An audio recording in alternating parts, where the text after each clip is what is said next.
इस कार्यक्रम के पुण्यार्चक हैं राजगुरु ज्योतिष चमत्कारी विश्व विख्यात पवन जी शास्त्री।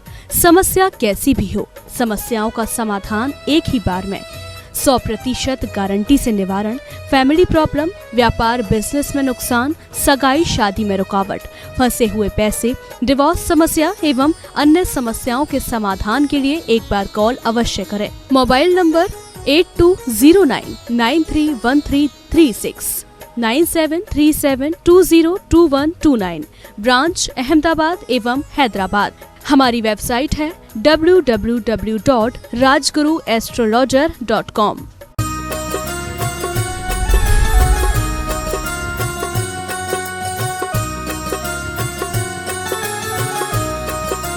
बोलिए देवादिदेव 1008 पार्श्वनाथ भगवान की जय जय जय। चैतन्य चमत्कारी गुणायतन के मूल नायक श्री चंदा प्रभु भगवान की जय जय जय। श्रवण संस्कृति के नायक प्रातः स्मरणीय आचार्य भगवंत विद्यासागर जी महामुनि राज की जय जय जय जय। बोलिए गुणायतन प्रणेता, शंका समाधान करता, भावना योग प्रवर्तक, तरुणाई के प्रखर वक्ता पूज्य मुनिवर श्री प्रमाण सागर जी महाराज की जय जय जय। मुनिवर श्री निर्वेक सागर जी, शीतल सागर जी महाराज की जय जय जय। मुनि संघ की जय जय जय। प्रिय बंधुओं, तीर्थराज सम्मेद शिखर की तलहटी गुणायतन परिसर में आयोजित देश के सर्वाधिक लोकप्रिय कार्यक्रम शंका समाधान में यहाँ उपस्थित एवं देश विदेश से जुड़े उन सभी श्रद्धालुओं का जो कि जनवाणी चैनल एवं प्रामाणिक ऐप के माध्यम से इस कार्यक्रम का सीधा प्रसारण देख सुन आनंद ले रहे हैं, उन सभी का मैं गुणायतन और श्री सेवायतन परिवार की ओर से हार्दिक हार्दिक अभिनंदन करता हूं। बंधुओं, हम ये कार्यक्रम प्रारंभ करें उसके पूर्व अपन चलते हैं पूज्य गुरुदेव के चरणों में मंगल भावना नमोस्तु की कामना करते हुए। भो स्वामी नमोस्तु नमोस्तु नमोस्तु। बंधुओं, यह कार्यक्रम प्रारंभ में ही मैं पूज्य चुल्लक श्री आदर्श सागर जी महाराज के चरणों की वंदना करते हुए निवेदन कर रहा हूं। भो स्वामी ऑनलाइन प्रश्न एवं मंचासीन साधु वृंदों के प्रश्नों से हम सबका समाधान हो, आपसे निवेदन करते हैं। मुनि त्रय के चरणों में कोटि कोटि नमन। पहला प्रश्न मीना चौधरी जी जोधपुर से कर रही है। महाराज जी, जिस तरह कड़वी गोली को चबाया नहीं जाता बल्कि गटक लिया जाता है, ठीक उसी प्रकार जीवन में अपमान, धोखा और असफलता जैसी कड़वी बातों को गटक जाएं, यदि चबाते रहेंगे यानी याद करते रहेंगे तो जीवन कड़वा ही बना रहेगा। तो महाराज श्री, हमें कड़वी यादों को भुलाने के लिए क्या करना चाहिए? बहुत अच्छा सुझाव रखा है। कड़वी गोली की तरह कड़वी बातों को गटक जाएं तो हमारा स्वास्थ्य अच्छा रहेगा अंदर का। आपने पूछा है कड़वी यादों को भुलाने के लिए क्या करें। दो काम करो। एक, क्षमा करने की क्षमता अपने भीतर विकसित कर लो, और दूसरा, नज़रअंदाज करने की कला अपने भीतर प्रकट कर लो। यदि हमने क्षमा कर दिया तो जीवन में कितने भी, किसी का भी, कैसा भी दुर्व्यवहार क्यों न हो, वो हमें बुरा नहीं लगेगा।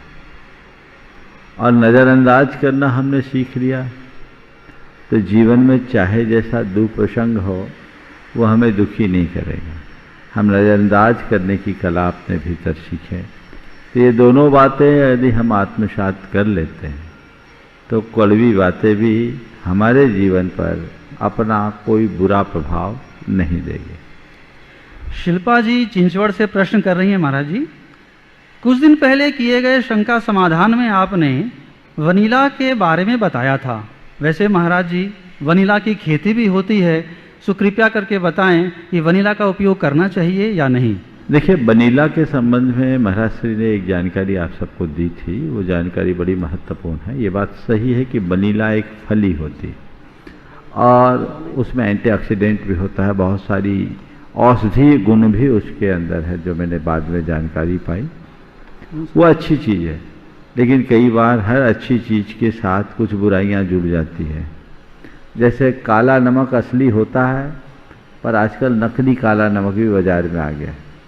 महाराज श्री ने जो आप सबसे कहा था वो ऐसे ही बनीरा के नाम पर मार्केट में चल रहे नकली चीज़ों के संदर्भ में सावधान करने के लिए कहा।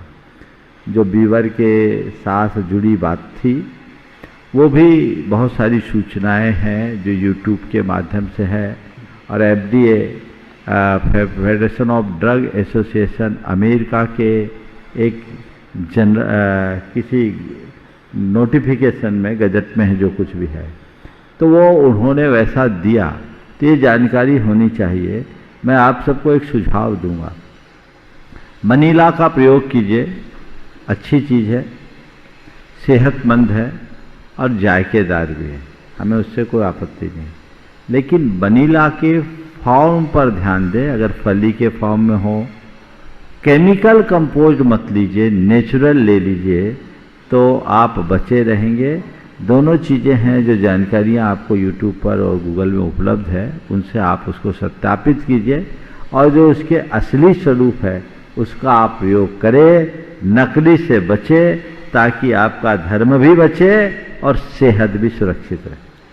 अंकित जी ललितपुर से प्रश्न कर रहे हैं, ऐसा कहा जाता है कि जो हमारे उपकारी हैं उनका दिल नहीं दुखाना चाहिए, उनकी आज्ञा का सदैव पालन करना चाहिए, परंतु यदि कभी वो किसी धार्मिक कार्य के लिए रोकते हैं और फिर भी यदि वह कार्य हम करते हैं तो क्या उनकी अवमानना का, उनके हृदय को ठेस पहुंचाने का दोष हमें लगेगा क्या? देखिए, बात सही है कि उपकारी का दिल नहीं दुखाना चाहिए, उनके आज्ञा का अनुपालन करना चाहिए। लेकिन आपने पूछा धार्मिक कार्य में या अच्छे कार्य में रोक लगे तो उसे न मानना या उसका उल्लंघन करके वो काम करना अवमानना है क्या? देखिए, पहले तो मैं मानता हूँ कि कोई कितना भी आज्ञाकारी और विनीत हो, बहुत सारी ऐसी बातें होती हैं जो हम उनकी सामने वाले की बातों को टाल देते हैं, पूरी तरह से अपना नहीं पाते। तो ऐसे लोगों से मैं कहूँगा कि पहले तो आप ईमानदारी से अपना अंतरावलोकन कीजिए, क्या आप 100% सामने वाले की बात को पूरी तरह स्वीकार करते हो? जीवन में आज तक जिसको आप अपना उपकारी मानते हो उनकी कोई बात नहीं टाली? यदि नहीं टाली तो आपको फिर धर्म करने की ज़रूरत नहीं है, धर्म आपके भीतर आ गया। और टाली है तो उस जगह सवाल नहीं उठा रहे हो, मंदिर के नाम पर क्यों उठा रहे हो? इसलिए अपने विवेक से काम करो। और उसका एक तरीका है, हमारे संघ में एक आर्यिका है, आर्यिका अंतर्मति। उनका जब मोक्ष मार्ग में निकलने का मनोभाव जागा, वैराग उमड़ा, वो डबल MA थी, पत्रकार थी, बहुत पढ़ी लिखी थी।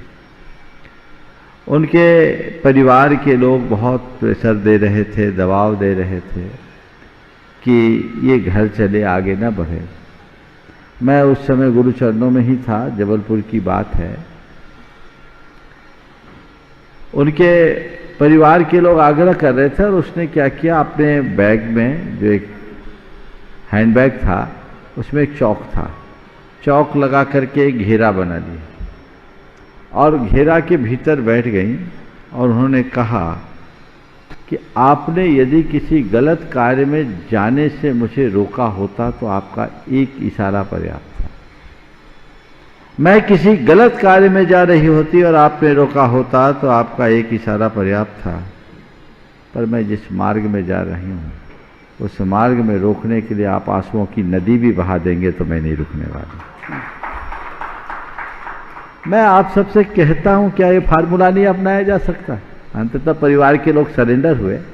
आज हमारे संघ की एक वरिष्ठ आर्यिका है, आर्यिका आदर्शमती जी के संघस्थ आर्यिका के रूप में है और बड़ी प्रतिष्ठित आर्यिका, बड़ी प्रतिभा संपन्न विदुषी भी है। तो कहने का आशय मैं उदाहरण केवल इसलिए दे रहा हूँ, धार्मिक कार्य में रोक रहे, अब क्या करें, उनका दिल दुखता है, चलो इनकी बात मान लो, तुम खुद कच्चे हो। पक्के होते तो ये सवाल ही नहीं है। हाँ, पर मेरे उत्तर को सुनकर तुम ऐसा रुख मत अपना लेना, अब तो महाराज ने कह दी मुझे जो करना है करो, तुम चिल्लाने चिल्लाओ नहीं। अक्खड़पन नहीं, विनम्र और दृढ़ शब्दों में अपनी बात रखनी चाहिए। अक्खड़ता, उद्दंडता अच्छी बात नहीं। आगे के प्रश्नों के लिए चलते हैं। मंचासीन विराजमान मुनि संघ के चरणों में प्रथम प्रश्न के लिए निवेदन करते हैं क्षुल्लक श्री चिद्रूप सागर जी से, अपने प्रश्न के द्वारा हम सबको बोधि की प्राप्ति करवाएं। पूज्य मुनित्रय के चरणों में कोटि कोटि नमोस्तु। महाराज जी, हमारे सौभाग्य से आपके श्रीमुख से हम लोगों को सिद्धांत ग्रंथ की वाचन सुनने को मिल रहा है। उसमें आपने बताया कि मनुष्य क्षेत्र लोक के असंख्यातवें भाग में है। उनका क्षेत्र लोक के असंख्यातवें भाग में मतलब बहुत कम भाग है, और यदि प्रति व्यक्ति क्षेत्र देखा जाए तो उसका बहुत कम क्षेत्र आता है।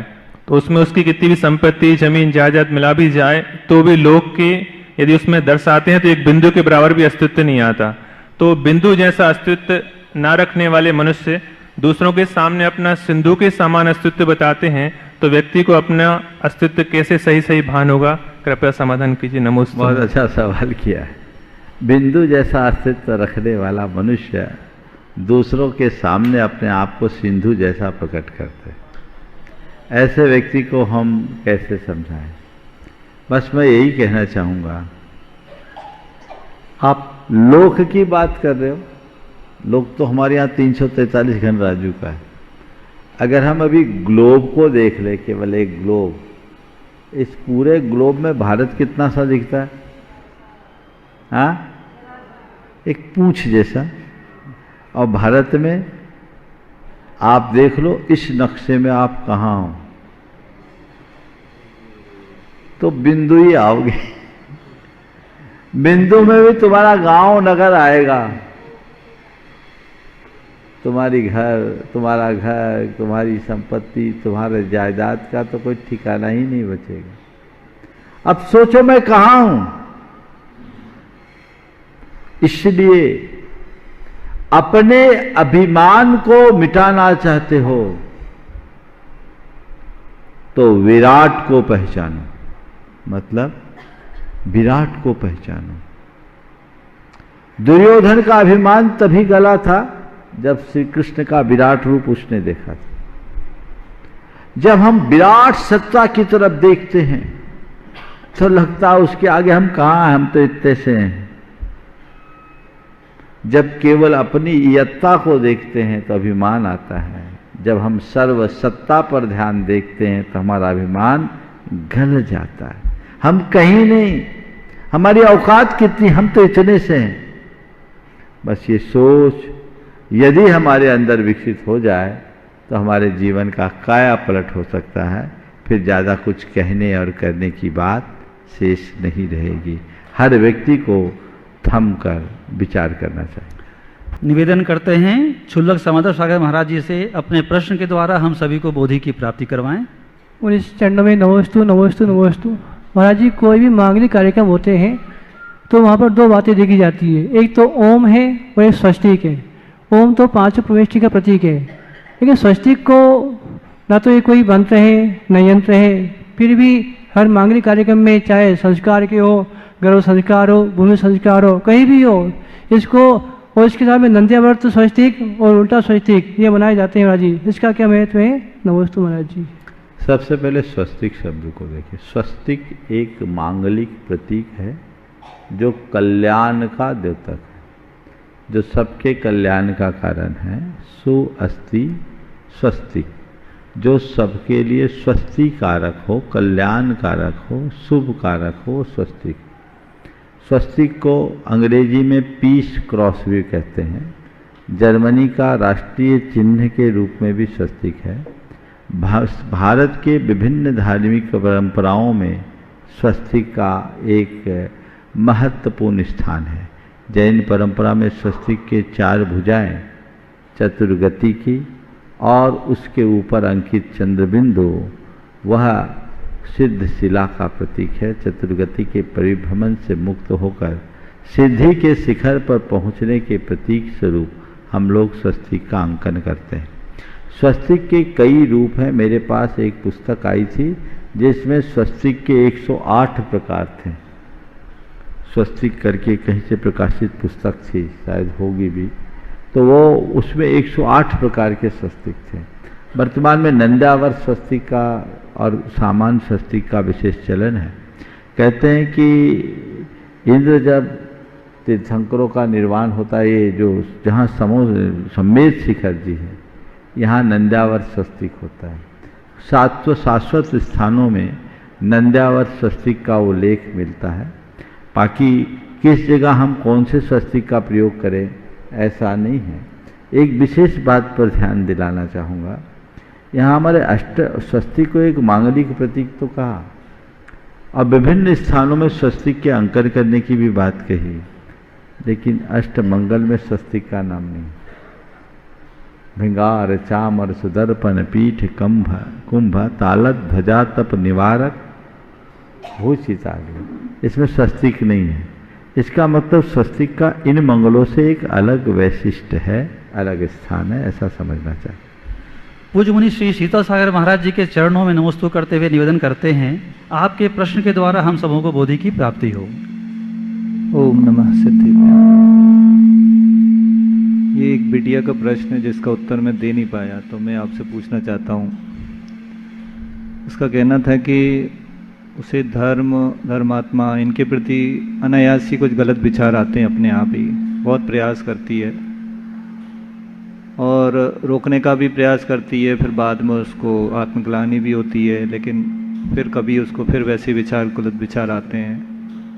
तो उसका पूछना यह था कि इसमें दोष लगता है, उसका प्रायश्चित क्या है, कैसे करें और इन विचारों को आने से कैसे रोकें।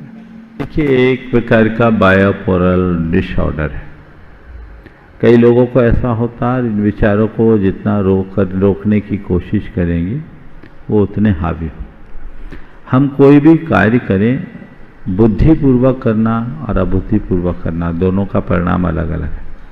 यदि हम बुद्धिपूर्वक कोई काम करते हैं तो उससे जुड़ा पुण्य पाप अपना अर्थ रखता है, और अबुद्धिपूर्वक काम करते हैं तो उसका उतना लाभ, कोई असर नहीं पड़ता। तो ऐसे लोगों को सबसे पहले तो मैं ये कहूँगा कि अबुद्धिपूर्वक होने वाली क्रियाओं को लेकर के ज़्यादा चिंतित ना हो, इसे एक बीमारी माने और उसे नज़रअंदाज करें, उसको लेकर सोचना बंद करें, कुछ दिन भावना योग करें, धीरे धीरे दुर्बलता दूर हो जाएगी। एक बहन जी थी, वो भगवान के सामने जाती थी तो कहते थे मेरी गंदी गंदी गालियाँ देने के भाव। मंदिर जाऊं और भगवान के सामने, वो उसके कारण बहुत डिप्रेशन में कि ये इतना बड़ा पाप मुझसे हो रहा है। मैंने उनसे कहा, समझाया, और फिर मैंने उनसे भी भावना योग करने के लिए कहा। आपको सुनकर अच्छा लगेगा, 3 महीने में वो उससे मुक्त हो गई, आज बिल्कुल ठीक है।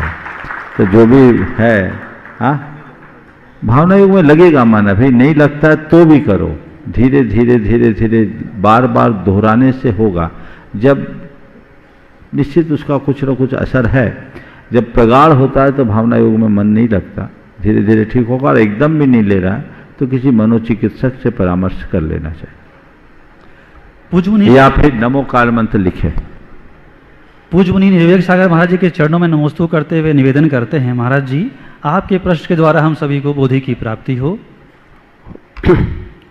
मुनिश्री को नमोस्तु करते हुए, अभी शाम को जब हम आचार्य महाराज से वंदना करते हैं, सिद्ध और शुद्ध भक्ति, आचार्य भक्ति पढ़ने के बाद जो पंक्तियाँ पढ़ी जाती हैं उसमें एक पंक्ति आती है, जय जय संत शिरोमणि गुरुवर करते सुर नर सेवा। मनुष्यों को तो हमने गुरु महाराज की सेवा करते हुए बहुत देखा है, लेकिन क्या सुर माने देवतागण भी गुरु जी की सेवा करते हैं? क्या आपने कभी ऐसा प्रसंग देखा है? सो कृपया हम सबको बताकर उपकृत करेंगे। देखिए, ये तो त्रिलोक वंदनीय रूप है और ऐसे महान आत्मा की सेवा करने के लिए सभी लालायित हैं। देवतागण गुरुदेव की सेवा करते हैं या नहीं करते हैं, और वो प्रत्यक्ष करते हैं, ऐसा कभी आपने देखा या नहीं देखा? मैं कह सकता हूं कि मैंने नहीं देखा, पर मैं कहूँगा कि मैंने देखा है। मतलब मैं कह सकता हूँ कि मैंने नहीं देखा, लेकिन मैं कहूँगा कि मैंने देखा है। जिनके चरणों में आने वाले व्यक्ति के हृदय में दिव्य भाव प्रकट हो जाए तो समझ लेना सुर की प्रतिष्ठा हो गई, देवत्व की प्रतिष्ठा। एक घटना सुनाता हूं। परम पूज्य गुरुदेव राम टेक में थे। सौभाग्य से उस वर्ष हमारा चातुर्मास वहीं था, 1993 की बात। एक हाई प्रोफाइल तांत्रिक आया। हाई प्रोफाइल मतलब जिसके इर्द गिर्द जितने लोग उसके साथ करीब 5-6 लोग थे, सब अरबपतियों की श्रेणी के लोग होंगे। एकदम रेशमी कपड़े, रुद्राक्ष की माला, हाथ में चमेली का फूल, पूरे लक्षण दिख रहे थे। युवा था। गुरुदेव के चरणों में वो लोग 15 मिनट बैठ के आए। अब हमारे गुरुदेव तो गुरुदेव हैं, तुम कितनी देर बैठे रहो, वो नजर ही नहीं उठाते जिससे बात। अब जब तक सामने वाला कुछ बोले नहीं तो बोलते नहीं।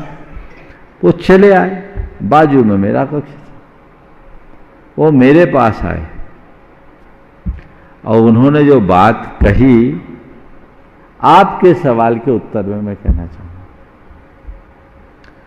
उन्होंने कहा, बाबा आपके बाबा तो बड़े ऊंचे हैं।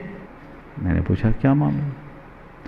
बोला, हम लोग जिन शक्तियों के पीछे रात दिन पागल होते हैं, जिन शक्तियों को पाने के लिए हम लोग रात दिन पागल होते हैं, वे उनके चरणों में अपना सिर रगड़ती है, इर्द गिर्द बैठे रहती है। हम जिन शक्तियों को पाने के लिए रात दिन पागल होते हैं, वे उनके चरणों में अपना सिर रगड़ती है, लेकिन ये उनकी तरफ देखते तक नहीं। समझ गए? तो महान आत्माओं के साथ ऐसा ही होता है। इसलिए हम कह सकते हैं, करते सुर नर सेवा। आगे के सत्र को गति प्रदान करने के लिए निवेदन करते हैं ब्रह्मचारी संजय विजय भैया से। बंधुओं, विदित ही है आपको कि सम्मेद शिखर की तलहटी में गुणायतन का कार्य बड़ी तीव्र गति से चल रहा है, जिसमें अनेक लोग अपनी सहभागिताएं दे रहे हैं और आपका सहयोग ही इसे बहुत जल्दी पूर्ण करके हम सबके बीच में एक ऐसा आयाम खड़ा करेगा बंधुओं, जो जैनत्व की गौरव गाथा गाएगा। पूज्य गुरुदेव की मनोभावना को, कल्पना को हम सब लोगों ने मिलकर के जो साकार किया है, वो प्रत्यक्ष देखने में बहुत थोड़े से ही दिन है। बंधुओं, आज निर्वाण मित्र के रूप में जिन्होंने अपने आप को गुणायतन से जोड़ा है, ऐसे श्री रवि कुमार जी जैन, श्रीमती मीनाक्षी जैन, अद्विक जैन जयपुर से, मैं अपेक्षा करूंगा कि आप लोग करतर ध्वनि से उनका अभिनंदन जरूर करें बंधुओं। और साथ ही साथ आज नए व्यक्ति जो नए सदस्य के रूप में गुणायतन से जुड़े हैं, जिन्होंने आज प्रथम शांति धारा में अपनी सहभागिता दी थी, श्रीमान दिनेश भाई जी, श्रीमती तारा देवी जी पंचोरी, श्री दीपक भाई जी, श्रीमती सोनल जी पंचोरी, हेमांश जी पंचोरी, कठलाल जी खेड़ा गुजरात से हमारे बीच में। मैं उनसे निवेदन करता हूं, एक बार मंच के ऊपर आए, जोरदार जोरदार करतर ध्वनि से हम उनका अभिनंदन करते हैं और इनका गुणायतन और श्री सेवायतन परिवार अभिनंदन करता है। मैं इनके अभिनंदन के लिए बड़े सम्मान के साथ आवाज दे रहा हूं हमारे गुणायतन के संरक्षक माननीय सौरभ जी सिंघई, श्रीमती आकांक्षा जी सिंघई। सौरभ जी घड़ी सागर से हमारे बीच आ रहे हैं और इनका अभिनंदन कर रहे हैं। पुनः इनकी जोरदार जोरदार पूरे परिवार का। मैं दिनेश भाई के बारे में बताना चाहूँगा, ये एकदम अलग प्रकार के श्रावक हैं। ये बहुत उदार भावों के साथ अपने द्रव्य का सद्व्यय करते रहते हैं, लेकिन कहीं अपना नाम नहीं चाहते। ये कह रहे मुझे जो करना था सो कर दिया और आगे भी जो करना होगा करता रहूँगा, पर मुझे आप ट्रस्टी आदि के रूप में न जोड़ें, मुझे तो आप अपने चरणों से जोड़े रहे, यही मैं चाहता हूँ। इनका बहुत बड़ा योगदान भिंडर के मुख्य मंदिर के जिनाले के निर्माण का पुण्यार्जन इनने किया है। 52 गजा में भी इनका बहुत योगदान रहा है। हमेशा यहाँ आते हैं और करते रहते हैं। इनकी भावों की वृद्धि हमेशा बनी रहे। आपके अंदर आप अपने आप को ट्रस्टी मानो न मानो, अपने ट्रस्ट को बना के रखो, यही आशीर्वाद है। चल। और सौरभ जी से घड़ी इनका अभिनंदन कर रहे हैं। पुनः जोरदार करतर ध्वनि से इनका अभिनंदन करते हैं बंधुओं। और इसी के साथ मैं आवाज दे रहा हूं हमारे बीच में हमारे अग्रज, जो कि प्रतिष्ठा के क्षेत्र में लगभग 300 से अधिक जिन्होंने प्रतिष्ठाएं कराई हैं, ऐसे माननीय गुलाब चंद जी पुष्प जी के सुपुत्र हमारे बीच में हमारे जय भैया जी निशान जी यहां उपस्थित हैं। मैं निवेदन कर रहा हूं कृपया आए और पूज्य श्री को सबसे पहले वो एक ऐसा प्रतिष्ठा ग्रंथ भेंट कर रहे हैं जो कि मूल हमारे जयसेन स्वामी के द्वारा विरचित है और जिसका हिंदी अनुवाद हमारे संघ में साधनारत पूज्य हमारे निर्दोष सागर जी, निर्लोभ सागर जी महाराज कमल पवन भैया थे, उन्होंने किया है। यह प्रतिष्ठा ग्रंथ समर्पित कर रहे हैं पूज्य श्री को। और साथ ही साथ नवागढ़ का अभिलेख जो है पुरातत्व का, वह पूज्य गुरुदेव के समर्पित कर रहे हैं। और प्रथम प्रश्न भी मैं निवेदन करूंगा कि हमारे जय भैया जी करेंगे और इसके बाद तैयार रहेंगे डॉक्टर सुभा सिंघई जी जबलपुर से। मैं भैया से निवेदन करता हूं प्रथम प्रश्न के माध्यम से। रत्नत्रय महाराज के चरणों में कुर्सा नमस्तु, संघ चरणों में क्षमी। आज वर्तमान में गुणायतन सेवायतन शिखर जी का पर्याय बनता जा रहा है। लोग शिखर जी का नाम लेते हैं तो गुणायतन का नाम अपने आप आ जाता है। और ऐसी अनुपम कृति जब बनकर तैयार होगी तो निश्चित रूप से आधुनिक पीढ़ी के लिए जैन दर्शन के गुण रहस्यों को समझने का एक बहुत बड़ा आयाम स्थापित करेगी। और इसमें संपूर्ण भारतवर्ष के लोग जो अपना सहयोग कर रहे हैं बहुत सौभाग्यशाली हैं। महर्षि, प्रश्न मेरा यह है कि वर्तमान में आधुनिक संसाधनों के कारण जो हमारी नई पीढ़ी अंधानुकरण कर रही है, उससे हमारे आहार की शुद्धि एवं शारीरिक शक्ति दोनों प्रभाव पड़ रहा है। और हमारे जो वृत्ति श्रावक जो वृद्ध हैं, जब तक उनके हाथ पे चल रहे हैं तब तो काम कर रहे हैं। उनकी एक बहुत बड़ी समस्या है कि जब हमारे हाथ पे नहीं चलेंगे और हमारे परिवारजन जो हमारे पास नहीं है, बाहर नौकरी में हैं या आधुनिक संसाधनों के कारण से इन चीज़ों से स्खलित हो गए हैं, उनकी चर्या का निर्वाह कैसे होगा और कैसे अपना वह व्रत का पालन करेंगे? देखिए, बड़ा ज्वलंत प्रश्न है।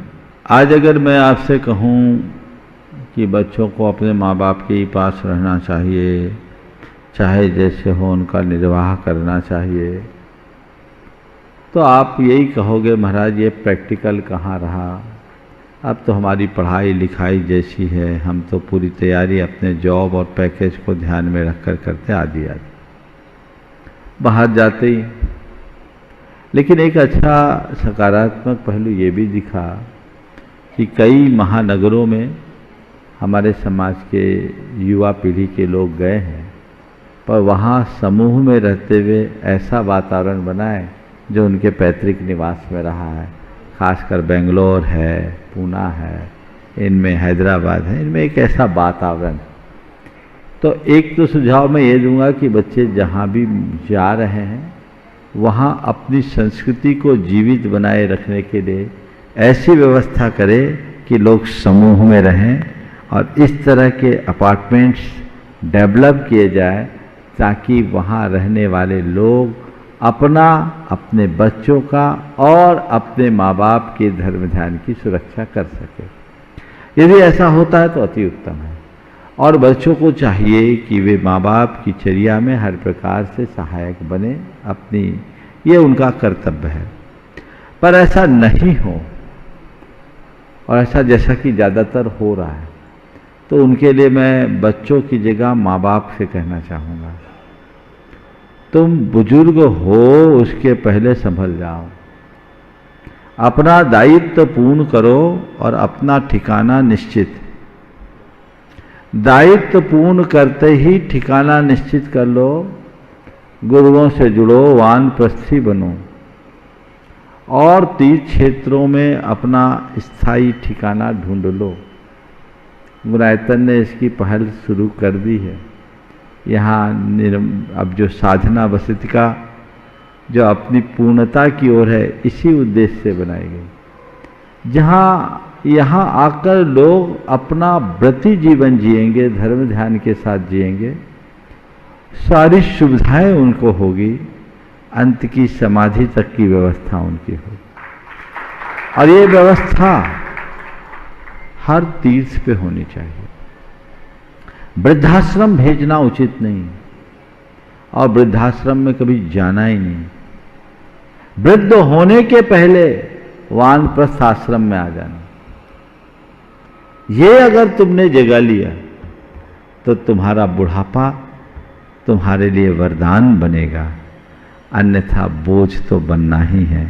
इसलिए पहले से अपना ठिकाना सुनिश्चित कर लो, अपने जिम्मेदारी को समझो और उसी अनुरूप अपने दायित्व का पालन। नमस्ते।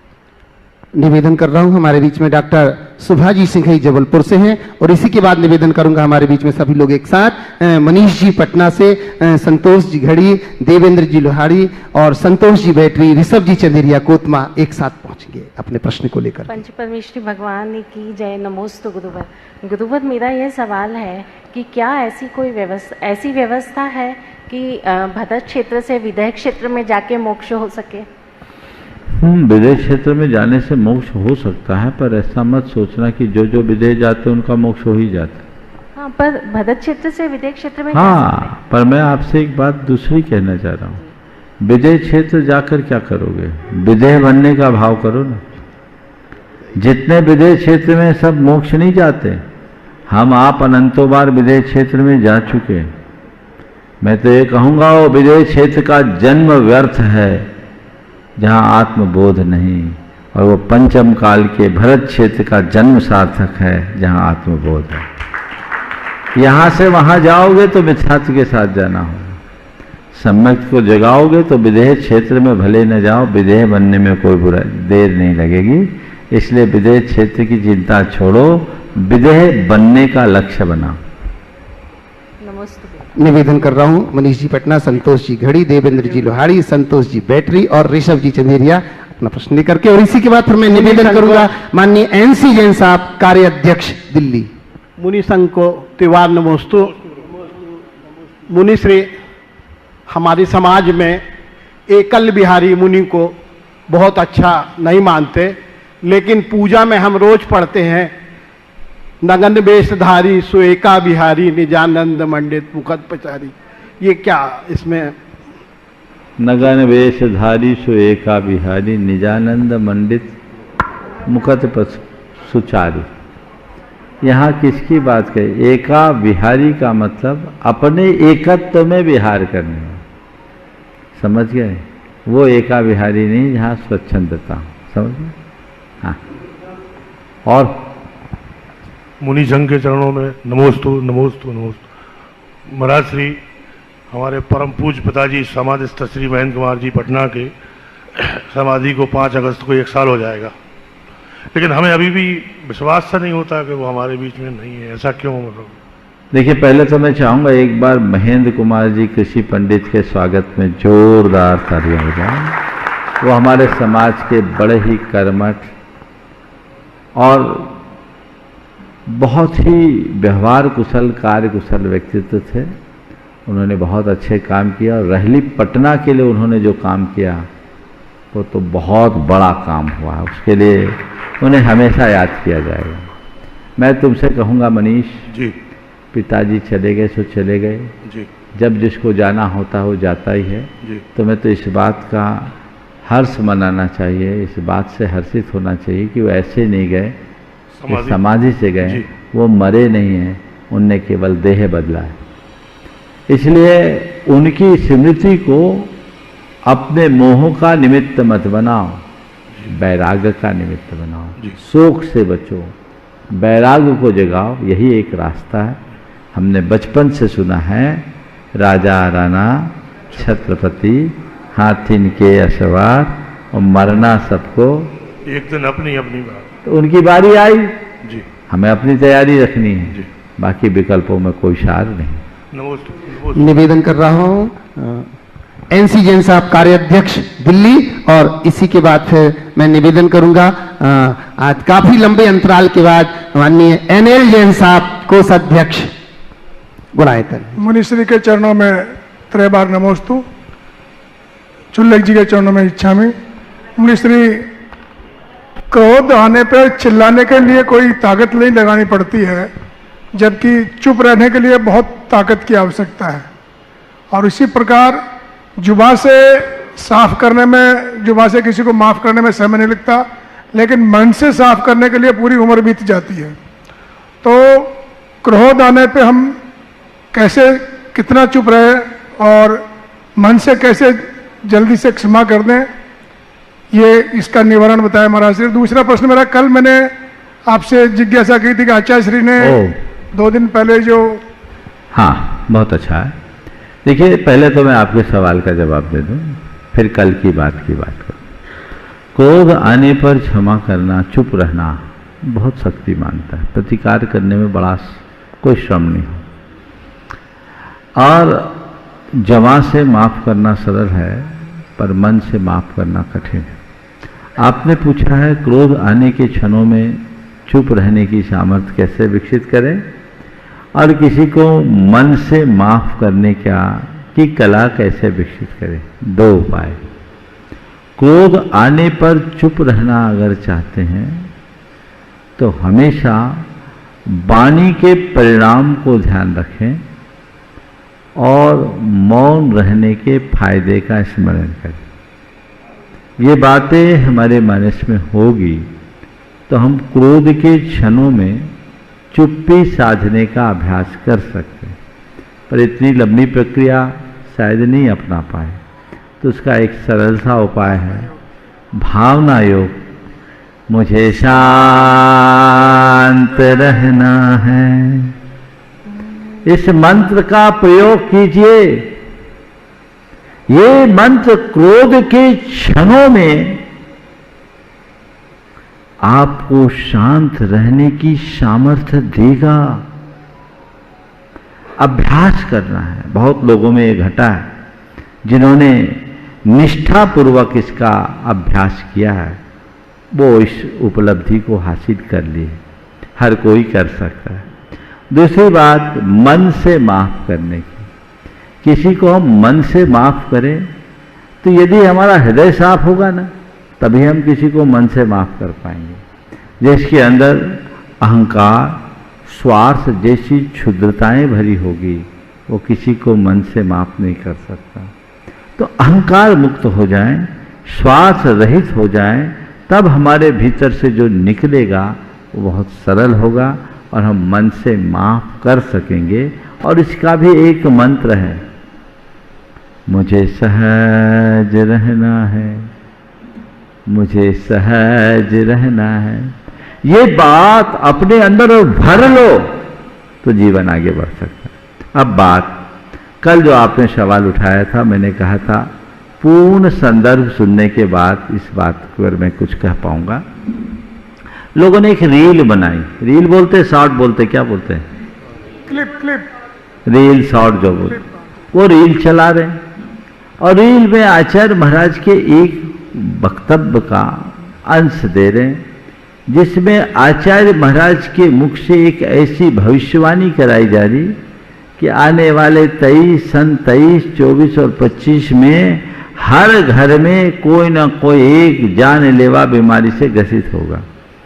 चूंकि आचार्य महाराज इतने बड़े संत हैं, उनके मुख से निकले हुए ऐसी वाणी तो सबको ब्रह्मवाक्य लगता है, तो लोगों में बड़ी घबराहट भी। आपने शायद इसी से प्रेरित होकर ये सवाल किया था। मुझे लगा था कि आचार्य महाराज की को मैंने जितना जाना वो ऐसा बोल नहीं सकते, ऐसा वो बोलते नहीं। तो जब मैंने उसके मूल वक्तव्य को सुना, मूल प्रवचन को सुना, तो उसमें उन्होंने किसी को कोट किया, मैंने सुना है। किसी ने कहा होगा गुरुदेव के पास, कोई रिसर्च निरंतर आते रहते हैं, जो आजकल मोटे अनाज के विषय में, मिलेट्स के विषय में बहुत चर्चाएं चल रही, तो कहीं से बात हुई होगी। तो मैंने सुना है, इसको उस व्यक्ति ने चतुराई से दबा दिया और आचार्य महाराज की बात को इस तरह रख दिया। मैं सभी लोगों से कहता हूं, ऐसा करना घोर पाप है। अपने थोड़े से व्यूज बढ़ाने के लिए, उसके निमित्त अपनी प्रसिद्धि और पैसा कमाने के लिए गुरुओं के वचनों को तोड़ मड़ोड़ कर प्रस्तुत करने वाले कई भवों में दुख के भागी बनेंगे। उन्हें न जाने कितने जन्मों में दारिद्र्य और अनाथ पने का दुख भोगना पड़ेगा। ऐसा मत करो। उनकी बात को ससंदर्भ रखो, प्रभावना के हिसाब से बात करना, और कोई दूसरा दृष्टिकोण नहीं होना चाहिए। मैं चाहूंगा जिस भाई ने इसे अपलोड किया है उसमें वो सुना है वाक्य को जोड़कर फिर से री अपलोड करे, अन्यथा उसे हटाए। और आप लोगों से भी कहूंगा अगर ऐसा कोई रास्ता हो तो उनको टोक कर कहा जाए कि ये बात सही तरीके से प्रस्तुत करे, गलत तरीके से प्रस्तुत न करे, क्योंकि हमारे गुरुदेव ने कोई ऐसी भविष्यवाणी नहीं की है जो उसे प्रस्तुत किया गया। मैं चाहूंगा आचार्य महाराज ने क्या कहा वो अविकल सभी दर्शकों और श्रोताओं को सुनाया जाए। इससे पूर्व में 2-1 साल पूर्व में हमने सुना था कि यह वह समय आने वाला है सन 23 से 25 तक प्रत्येक घर में भयानक एक रोग का सदस्य अवश्य होगा। अब ये क्या सुन रहे हो आप? अब ऐसा ही हो रहा, प्रतिदिन हमारे पास रोते हुए, चिल्लाते हुए और बहुत ही सिसकते हुए और बहुत दयनीय दशा के साथ महाराज अभी यह 25-30 साल का लड़का नहीं है, अभी अभी विवाह संबंध हुआ है और आज डॉक्टरों ने कैंसर घोषित किया।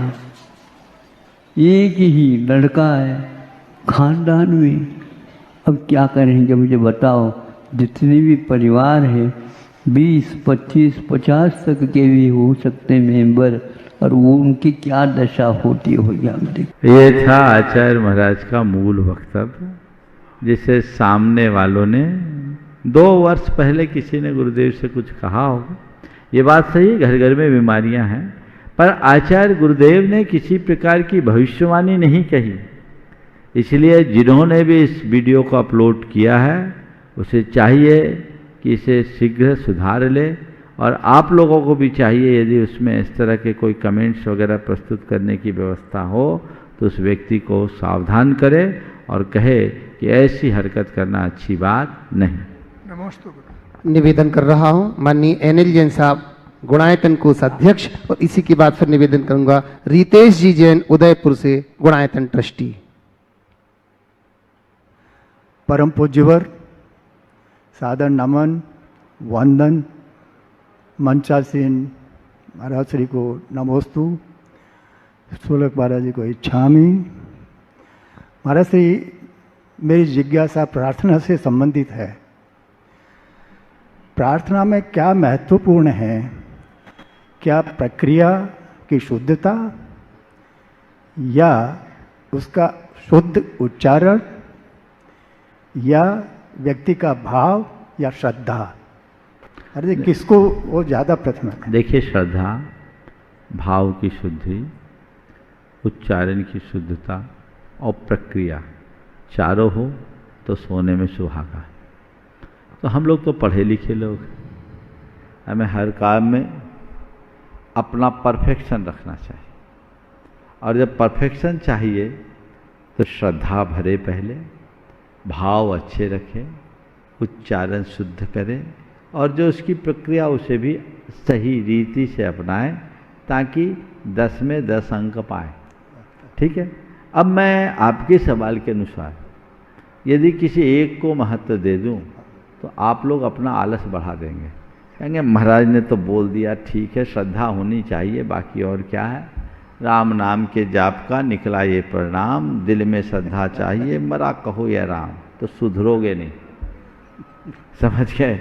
इसलिए यद्यपि मैं उत्तर दे सकता हूं पर नहीं दूंगा, और ये कहूंगा परफेक्शन हो, चारों को अच्छा रखो ताकि 10 में 10 अंक पाओ। नमस्ते महाराज श्री। रितेश जी उदयपुर से गुणायतन ट्रस्टी, और इसी के बाद तैयार रहेंगी नेहा सिंघई तेंदुखेड़ा से। मंचासीन गुरुओं के चरणों में नमोस्तु, चुल्लक जी के चरणों में इच्छामी। गुरुवर, अगर घर में पानी व्यर्थ बहता है, लाइट बिना कारण जलती है तो हमें खटकती है, मगर इतनी बेशकीमती अमूल्य ज़िंदगी जो हमें मिली है वो व्यर्थ जा रही है, इसकी ओर ध्यान नहीं है। इस बहती जिंदगी को कैसे संजोएं? कृपया समाधान करें। मुश्किल ये है कि हमें पानी का मूल्य समझ में आता है, बिजली का मूल्य समझ में आता है, यहाँ तक कि तुम्हारे घर में जो झाड़ू होती है ना, बुहारी, उसे भी संभाल के रखते हैं, उसका भी मूल्य समझ में आता है। पर दुर्भाग्य है कि मनुष्य को अपने जीवन का मूल्य समझ में नहीं आता। जिस दिन जीवन का मूल्य समझ में आ जाएगा, जीवन के प्रति अपने आप सावधान हो जाएंगे। मनुष्य सबका मूल्यांकन करता है, पर उसके भीतर जो अमूल्य तत्व है उसको प्रायः भूल जाता है। काश हम उस अमूल्य का मूल्य समझ सकें। नमोस्तु गुरुवर। नेहा जी सिंघई तेंदुखेड़ा से, और इसी के बाद निवेदन करूंगा मैं मुकेश जी रश्मि जी सिंघई मंदसौर से। महाराज जी के पावन चरणों में नमोस्तु नमोस्तु नमोस्तु इच्छामि। महाराज जी धर्म के हिसाब से दुनिया में अमीर कौन होता है, गरीब कौन होता है? जिसके मन में संतोष है वो अमीर, और जिसके मन में तृष्णा अधिक है वो गरीब। चलिए, निवेदन कर रहा हूं मैं मुकेश रश्मि जी सिंघई मंदसौर से, और इसी के बाद निवेदन करूंगा मैं दिनेश भाई जी तारा देवी जी कटलाल जी गुजरात से। गुरु जी त्रिवार नमोस्तु, और छुल्लक जी महाराज जी को इच्छामि इच्छामि इच्छामि। गुरुदेव, मेरा प्रश्न यह है कि वैज्ञानिक मनोवैज्ञानिक कहते हैं कि मनुष्य के अंदर दो तरह के व्यक्तित्व होते हैं, एक बुरा और अच्छा, और उनको हार्मोन्स कंट्रोल करते हैं। तो गुरुदेव, हमें कौन से ऐसे कार्य करना चाहिए अधिक से अधिक जिससे कि वो पॉजिटिव हार्मोन्स हमें ज़्यादा मिलें? अपने अंदर के हार्मोन्स पॉजिटिव हार्मोन्स हो, उसके लिए हमें क्या करना चाहिए? अच्छी सोच रखना चाहिए। यदि हम अपने भावनात्मक स्वास्थ्य को अच्छा बनाए रखें तो हमारी अंतःस्रावी ग्रंथियाँ अच्छा काम करेंगी।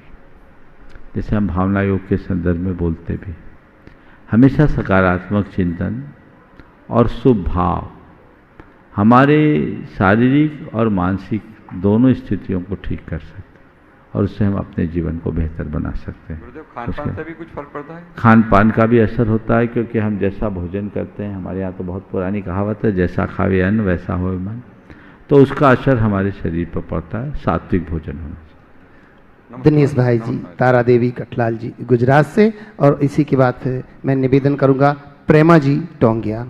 नमोस्तु गुरुदेव। मेरा जिज्ञासा यह है कि अपन शांति धारा करते हैं, उसमें अरिहंत भगवान के ऊपर शांति धारा करते हैं, पर उच्चारण सिद्ध भगवान से अपन शुरुआत करते हैं। सिद्ध भगवान पर तो अभिषेक नहीं करते हैं, फिर भी बहुत अच्छा सवाल है। शांति धारा अरिहंत भगवान की कर रहे हैं, शुरुआत ओम नमः सिद्धेभ्य से, इसलिए कि हमारा ध्येय सिद्ध होना है।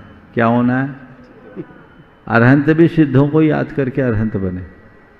तो हमारा जो लक्ष्य है वो चरम और परम लक्ष्य वही है, उस लक्ष्य को याद करते हैं, इसलिए ओम नमः सिद्धेभ्य से अपनी शुरुआत करते हैं। प्रेमा जी टोंगिया, और इसी के बाद निवेदन करूंगा बीना जी काला गया से। महाराष्ट्र के चरणों में नमोस्तु, सभी छुल्लक एलक महाराज जी के चरणों में इच्छामि। महाराष्ट्र, मेरा प्रश्न विधान से है। जैसे विधान हम लोग जब चाहे तब शांति विधान, भक्तामर मंडल विधान करते हैं, तो हम लोग सिर्फ थाली में करते हैं, मंडल जी नहीं मानते। और एक बार जो हम विधान करते हैं वो मंडल जी मानते हैं और उस पर अर्घ चढ़ाते हैं, और कोई कोई मंडल जी पर हम लोग अर्घ नहीं चढ़ाते हैं। तो ये तीनों में क्या अंतर है महाराज जी? उनके पुण्य बंध में क्या फर्क है? देखिए, सामान्य विधान पूजन है, आप थाली में चढ़ा लो कोई बात नहीं, पर कुछ विशिष्ट विधान होते हैं जो मंडल विधान कहते हैं। तो वहाँ मंडल की संरचना करनी चाहिए। मंडल का मतलब होता है दिव्य शक्तियों के आह्वान के लिए तैयार किया गया एक गुप्त रेखा चित्र है जो रहस्यों से भरा होता है। और मंडल की उपस्थिति में जब हम कोई आराधना करते हैं तो उसका हम सब पर विशेष प्रभाव पड़ता है। इसलिए हमें मंडल का प्रयोग जहाँ मंडल विधान है वहाँ करना चाहिए, मंडल की स्थापना के साथ। लेकिन मंडल की संरचना कर हम पूजन करते हैं, मंडल में अर्घ चढ़ाने का कोई विधान नहीं। मंडल की जगह एक मांडना है, मांडना लोगों ने बनाया, उसे बहुत अच्छे से सजा लिया, उसमें अर्घ चढ़ाना शुरू कर दिया, और मंडल की जगह कई लोगों ने यंत्र रखना शुरू कर दिया। सबसे उत्तम तो यह है कि हम जिस विधान को रच रहे हैं उसी विधान के अनुकूल मंडल बनाएं और उस पर अर्घ चढ़ाने का कोई विधान नहीं है।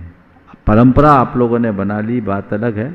हमारे पास प्रतिष्ठाचार्य बैठे हैं, किसी भी विधान के मंडल में अर्घ चढ़ाने का विधान है क्या?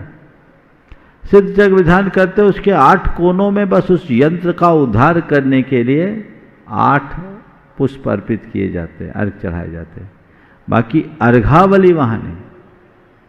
उसके लिए आप अलग से रखें। और एक बात और, ये भी मैंने कहीं नहीं पढ़ा कि 8 दिन के विधान का द्रव्य 8 दिन में इकट्ठे उठाओ, कहीं है क्या? बोलो तो थोड़ा दिखाओ भैया जी को, है क्या?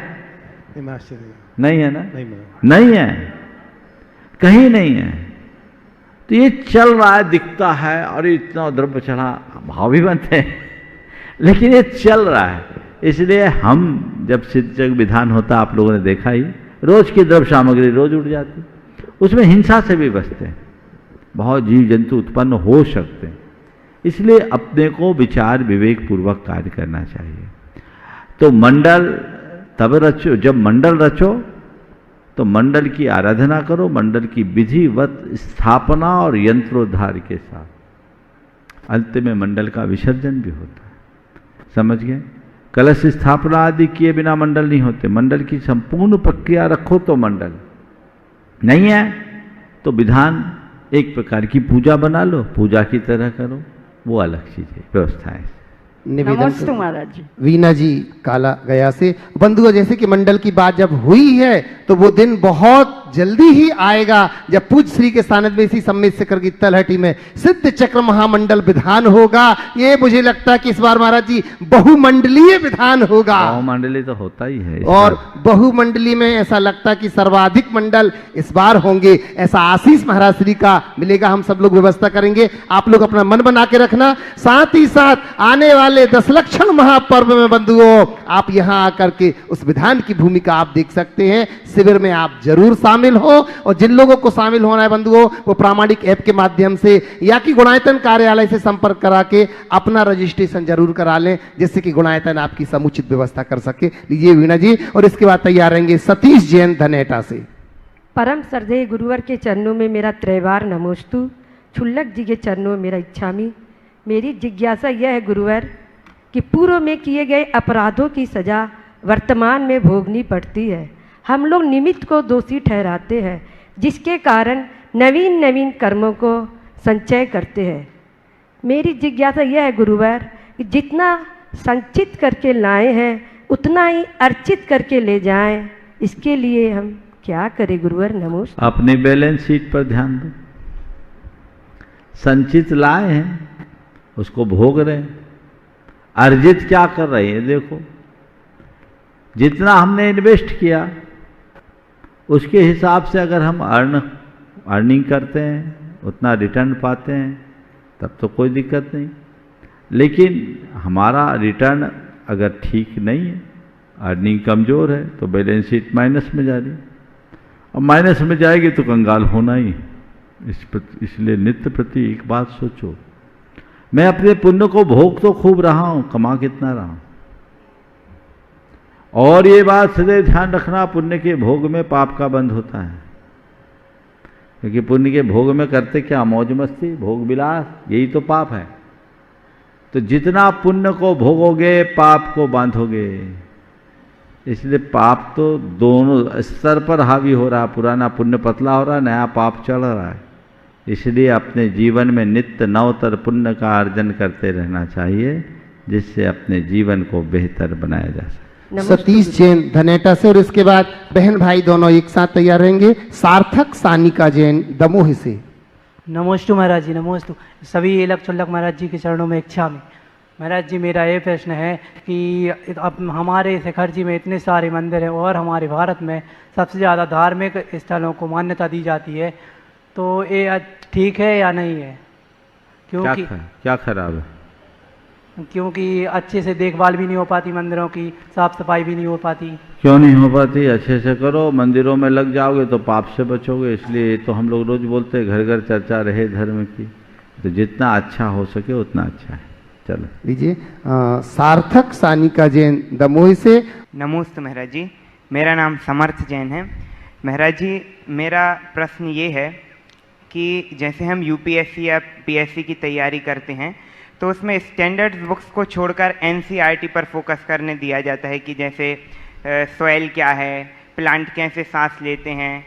तो महाराज जी, मेरा क्वेश्चन ये है कि हम अपने धर्म को किस बुक से पढ़ें जिससे हम ये बेसिक से समझ पाएँ कि अरिहंत कौन है, सिद्ध देखिए, कौन बात ऐसी है कि धर्म के लिए हमें धर्म ग्रंथों को पढ़ना चाहिए। सेकुलरिज्म के नाम पर हमारे यहाँ बहुत गड़बड़ है और प्रायः हमारे पाठ्य पुस्तकों में वामपंथी विचारधारा ज़्यादा हावी रही है और उन्होंने हमारे मूलभूत परंपराओं को, हमारी सांस्कृतिक पहचान को तोड़ मरोड़ के प्रस्तुत किया है। इसलिए वहाँ वो सब चीज़ें नहीं मिलेगी। कोर्स के लिए तो आपको वही पढ़ना पड़ेगा क्योंकि आपको नंबर चाहिए। लेकिन जैन धर्म को पढ़ने की, जैन धर्म के लिए आप जैन धर्म और दर्शन पढ़िए, सब चीज़ें आ जाएगी। समय आपका हो गया यहीं पर विराम। बोलिए परम पूज्य आचार्य गुरुवर श्री विद्यासागर महाराज।